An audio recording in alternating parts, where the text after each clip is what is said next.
High বন্ধুরা, এটা আমি এখন আপনাদেরকে দেখাবো। এখানে তো সব আয়রন পানি কিভাবে রিপেয়ারিং করে মিষ্টি পানিতে রূপান্তরিত করে বাইরে সাপ্লাই দেওয়া হয়। আর পানিগুলো এই যে দেখছেন, অত্যন্ত ভালো পানি। আমি নিজে খাচ্ছি এই পানিটা। চলুন আরেকটানে গিয়ে দেখি। এই যে দেখেন, এগুলি খালি বোতল।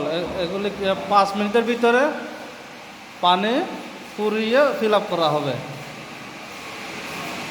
এগুলি পানি ভরছে। এটা হলো মেশিন। প্রথমে এই মেশিনটা চালু করতে হয়। এ হলো আয়রন ভর্তি। দেখছেন আয়রন কি পরিমাণে আয়রন আছে এখানে। তাহলে ওখান থেকে রিপেয়ারিং করে এখানে আসতেছে, তারপরে আসতেছে এখানে, তারপরে আসতেছে এখানে। এটা এসএস টাঙ্গে বলা হয়। এখানে পানিগুলি লোড করা হয়।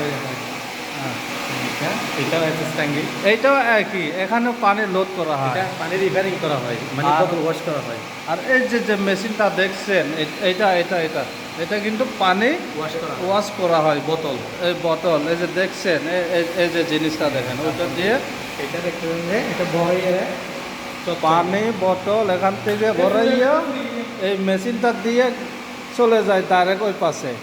এখানে নজলটা, তারপরে এই যে এটা বলেন নজেল। এটা আবার আগে বলি না। তারপরে দেখছেন তো।